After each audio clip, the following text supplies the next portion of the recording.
Welcome back, people, to the Coach's Desk with host Coach Minzy, and this is where you get your sporting experience.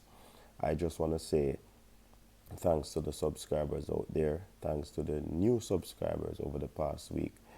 You would have added value to the Coach's Desk. We really appreciate you. All the other subscribers, a big thank you as well. Now, today we will be looking at track and field, people. Several persons have been calling me and asking me questions re the male sprinters. Who is going to be the next big thing? What has happened to our male sprinting? And so forth and so forth. Persons are concerned that the ladies are actually in a good stead, and it seems as if nothing is happening on the male side. When you look over on the female side, you still have Shelley and Fraser Price, who incidentally opened her season last weekend at the velocity track meet, and she would have run the 200 meter. She ran it in a time of 23.1. Some persons would have said that it is pedestrian when you talk about Shelley and Fraser Price. But of course, Shelley still harbors hopes of running 21 seconds and 10.6 seconds in 100 meters. So we're expecting great things from Shelley and Fraser Price. Then you have Elaine Thompson and some newbies that are doing pretty well. You have young Kevona Davis, Kiara Grant, hot Kemba Nelson. You have Cherokee Young, that fine quarter miler. You have Akira Nugent, that fine hurdler. So when we look on the female side, it leaves people to say that the female side is okay, yet there might be some problems on the male side. But people, let's look at it. Life is a cycle. And of course, changes do occur. Even when a clock isn't working, there are 2 times that it will actually get correct. Yes, in the morning and in the night. So if it stocks on 1, it will be correct when it's 1 a.m. and it will be correct when it's 1 p.m. Now, I say that to say that Jamaica would have enjoyed some fine male sprinting throughout the past few years, which would have included Asafa Powell, Nickel Ashmead, Johan Blake, Warren Ware, just to name a few. And of course, the great Usain St. Leo Bolt. Now, when you look at things, persons would have said that, we would have been spoiled because we would have been treated year upon year by Usain Bolt, even when he would have been unprepared, so to speak, going into a championship. You could never bet against Usain Bolt. Then you look at it where there were some promising youngsters coming out of high school, went to college, and some went to pro, and persons would have said that there are some good youngsters coming up. When you look at a Michael O'Hara, persons when you, are saying that no transition has been made from him and so forth. So they are basically saying that male sprinting is dead. When you look at a Tyler Mason, yes, persons are saying that male sprinting is dead. But let us fast forward now, people. There is one former Calabar High School sprinter. Yes. He came over from Homewood Technical. And since going to Calabar, you would have had a rapid transition in terms of dropping times. And I speak of none other than Oblique Seville. Yes, people, Oblique Seville is now training at the Racers Track Club, world-renowned Glen Mills. There's a Michael Stevens there, and others who are training. You have a British sprinter who won a champs, ran for KC. His name is not coming to me right now, but you know who I'm talking. Yes. So we talk about Oblique Seville, and when you look at his development, I think when he was at Homewood, he ran about 10.7. Came to Calabar first year. Did not do so well because possibly he was sitting out a year.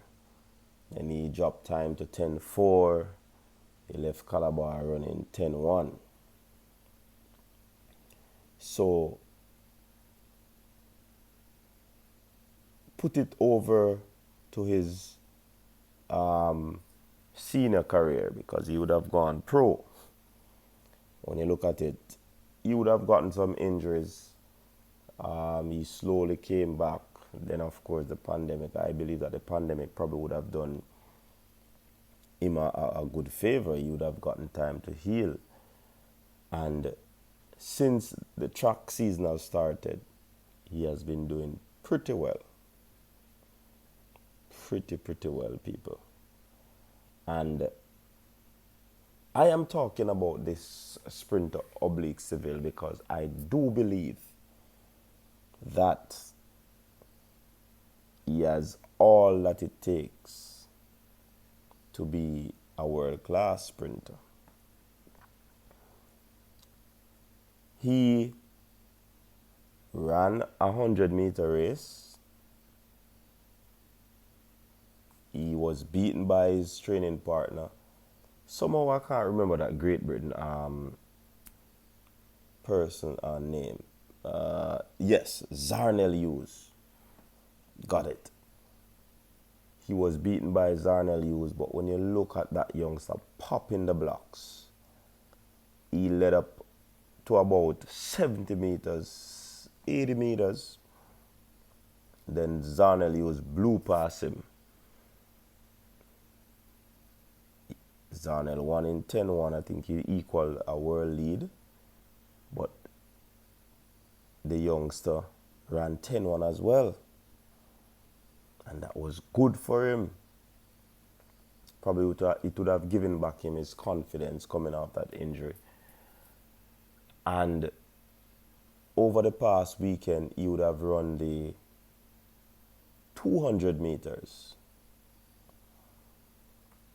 And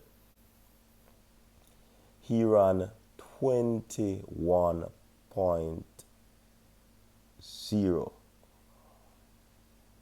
at this time of the season.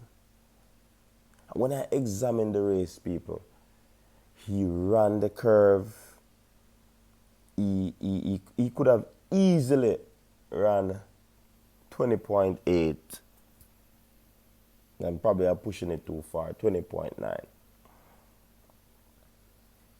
He was pretty smooth coming off the turn. He's a short sprinter. When you look at form,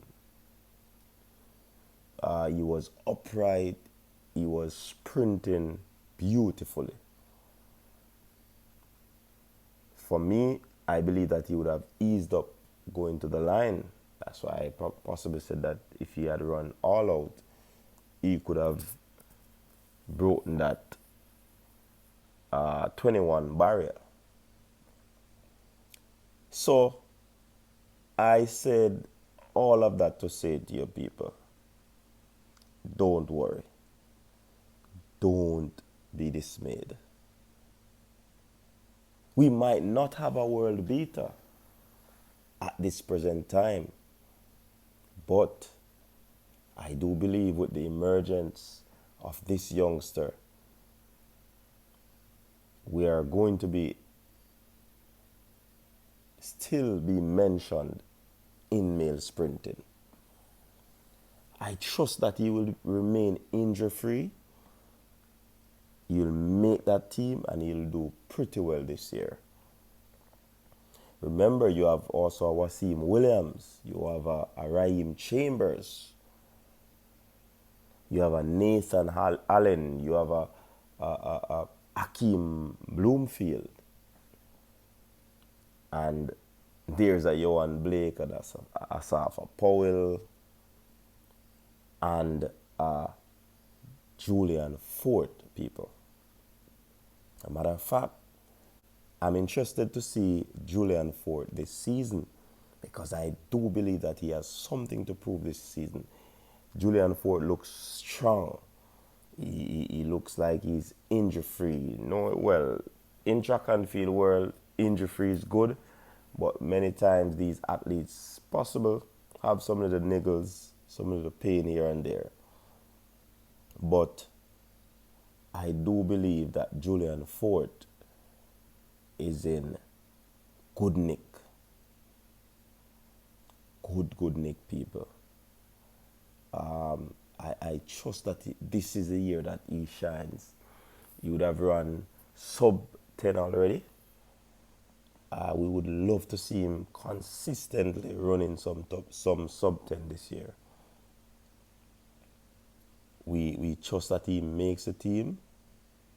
I could remember years ago when Julian was running that 200 meter at the World Juniors, leading the pack, coming off the turn, and then the demon of track and field, injury, just pull him up and take him out of that race. But we hope that 2021 is Julian Forte's year. So all in all, people, yes, the female end might be looking pretty well. Seem to be in safe hands. But don't count out the male counterparts. I do believe that they're going to be emerging again this year, this time around, with the likes of a Julian Forte, Wasim Williams,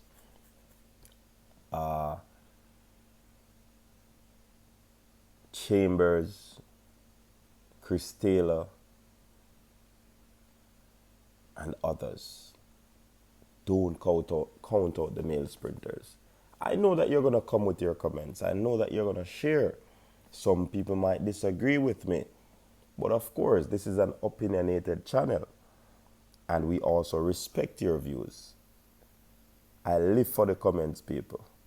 Comments are always inspiring, motivating. So, tell me what you think. What say you on the matter of the male sprinters? Do you believe that this sprinter Oblique Seville will turn up? Do you believe that he needs more time? Just comment. Share your views. This is the coach's desk, where your opinion is valid and it is looked into.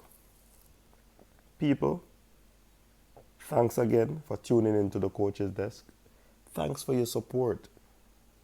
And until next time, people, stay safe. Peace out.